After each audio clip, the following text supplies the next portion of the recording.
difference between a strop knife and an unstrop knife. Well, this knife is just been finished, and it's sharp because when I grind the knife on the grinder, I take it to its sort of final sort of sharpened sort of state almost. But what that does, that leaves a small burr. I can feel it. You won't see it. It's too small to see. And although the knife is sharp, it's not as sharp as it could be. And if I was to cut the paper with it, now it's cutting paper, and you think to yourself, "Oh, that's good," but it's not that good really. And if you look on the edge, you might just see where it's picked up. It's picked up fibres of paper, and they're hanging on micro burrs, which is that folded over burr. And so the way to get the knife truly sharp is to strop it. And the way that I strop it is with a piece of leather. This is very hard, thin leather, supported on a wooden board. It's really important. It's really important, I think it's really important anyway, that the leather is supported, because I've seen lots of people stropping on a belt. They wrap their belt around a tree and they strop away, and exactly that's what happens. The shape of the belt forms, it deforms, and what happens over time is that as the leather deforms around the edge, as it passes around the edge, it does effectively round the edge over, and you end up having a very rounded over edge, which is not what you want on a Scandinavian grind. You want your bevel to be as flat as you can. So by stropping on a supported strop with a piece of leather, you get that flatness. The other thing also is that to speed the process up, you can see there's some colour in this leather. I've charged the leather with a compound. There's so many different compounds out there, and I can't recommend one specific. I mean, this is Minerza blue polishing compound. I don't know if it's the same as Smurf poo, which some people use, but it does get the job done. And I've also used the yellow compound, and then I charge the leather with the compound. Right. So you can see we've got a nice even coating of compound. Ideally, I should be support it on a table, really ideally. But anyway, you just watch as I draw the blade down. You just watch as I draw the blade along. I don't go that way. I go drag the blade along with some force. You'll see metal being removed, and it will discolour the surface of the strop. You see it even with the very first pass.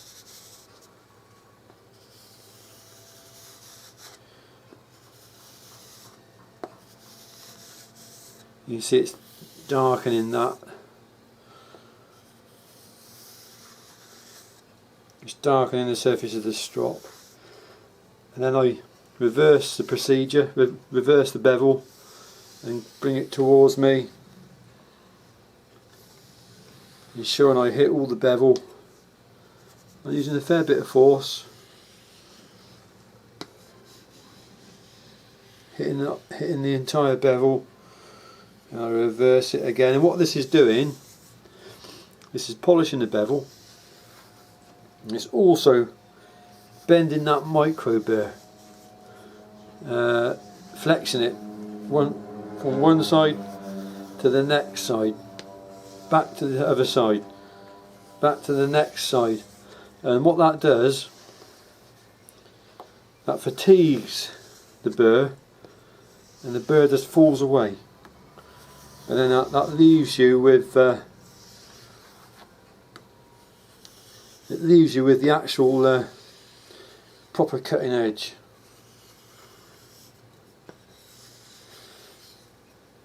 And someone said, can you overstrop? Well, I think you can overstrop. I wouldn't strop for no more than a minute or two, and then you should have removed the burr if you used sufficient force.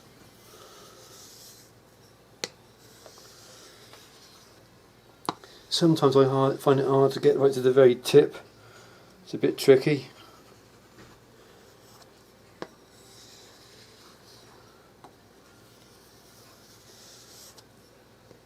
And there we go, that should be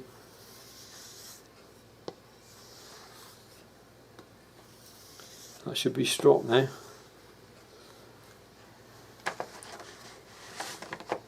A test you can do is see how it hangs on your fingernail. I can tell straight away that it wants to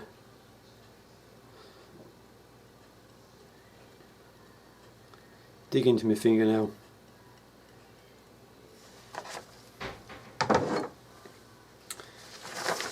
Now the paper cut test. It's cutting a lot quieter. There's no hang-ups.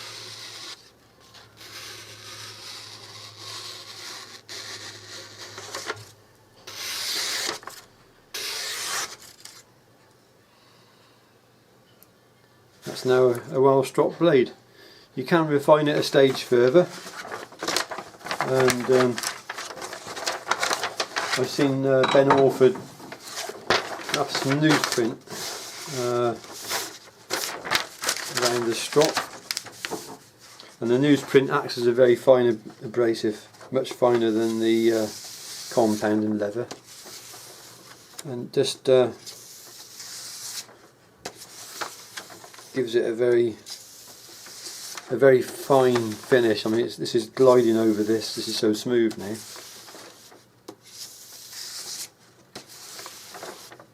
I'm not sure how this print will work. This isn't newsprint, but I should imagine it will work the same sort of way. And it just takes it up that little notch. It just refines that very edge.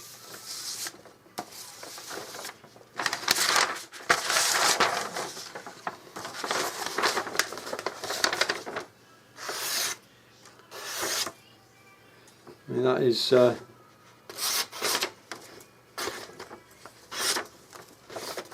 it's now nice and sharp. Hi everybody, you joined me today on a glorious, beautiful spring day, I'm glad to say. Well, I've got a little bit of a problem.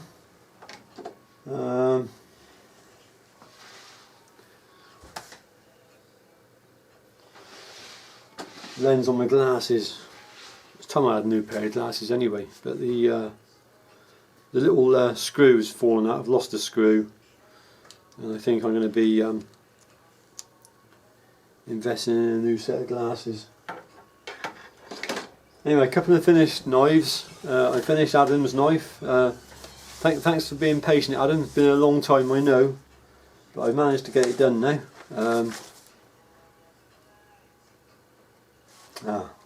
Two fire steels. Hang on, did I do two fire steels? Hang on a sec. That's a relief. I did do two fire steels. Right, Adam has asked for. He's asked for a classic with a tapered tang, mosaic pins, bird's eye maple, two fire steels. He wanted red liners. He wanted two dark brown white-handed sheaves with fire steel loops and red thread. So they're big order. Oh, and he also wanted a wasp. So big order. Wasp.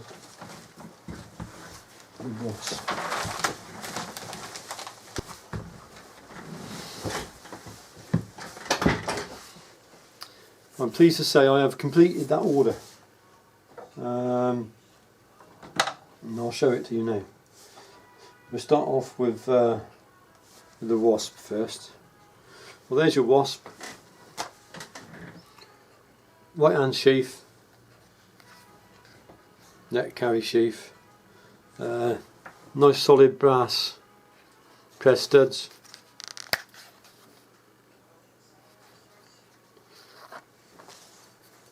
There's the knife.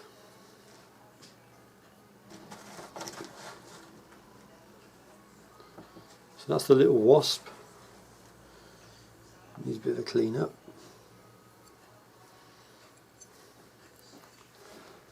That's your wasp, Adam. Nice snug fit in the sheath as well. So it's not going to rattle. It's a nice snug fit. There's your lanyard holes. I put red thread on this so it matches your other order.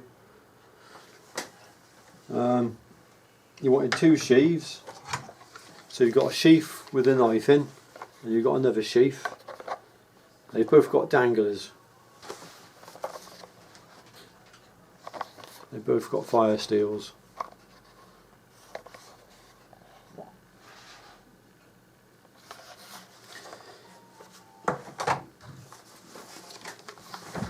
There's the other sheath with the knife in it and the danglers. And again, all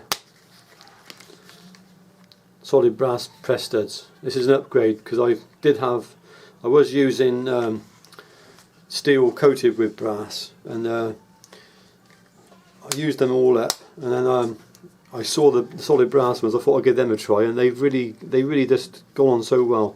I used to get a little bit of a flat spot on the steel ones, but the brass ones, I don't get that flat spot. Really happy with that. Now for the knife.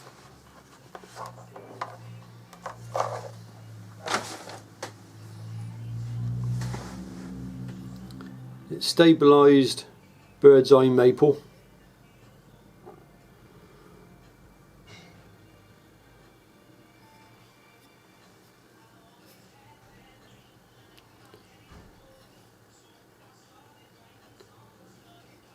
There's the other side. Mosaic pins. There's your tapered tang.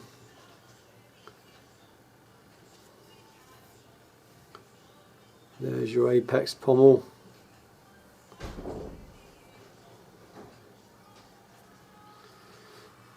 There's the logo.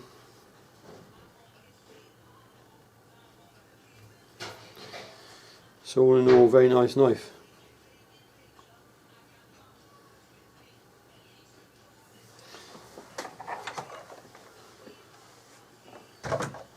Is that the sheath it came out of? And that's the unused sheath. You can use that to put your other knife in. That's the sheath it came out of. So that one, that sheath, the knife's been sat in that sheath for a few days, and it's formed to the dimensions of that sheath. When you put your other knife in, I know you said you got another knife, a bushcraft knife. This is an unused sheath, so it's smaller. But what you'll do, you'll put the knife in, and just you'll find over time the knife will the lever will just conform to the knife, and that's the way that I do it. So that's your order, Adam. Hope you like that. Next up is Robert.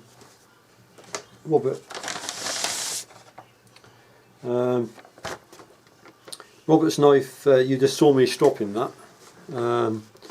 So I just finished that just now. So Robert requested a closer look at Robert's knife. He wanted the Cocobolo wood.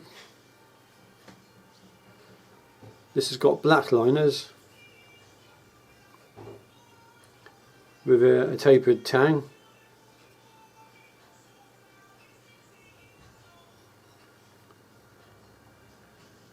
There's that nice sharp bevel you just saw me strop.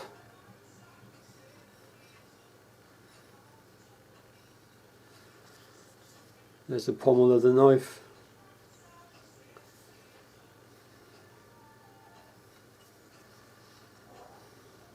So altogether, another very nice knife.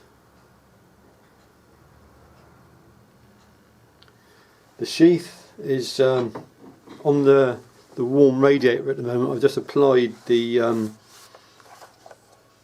leather conditioner to it. It's going to be, I like to wait 24 hours before I send it out just to make sure it's thoroughly dry, because the slightest hint of moisture in the leather and it could cause the blade to rust. So this will be ready to send out tomorrow, Robert, whereas Adam's knife is ready to go out now. So you've got a dangler, again with the nice brass press studs.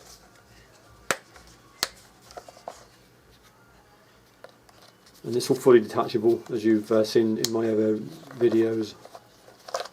There you go, look. So you can put the dangler on and off without having to remove your belt. Lovely.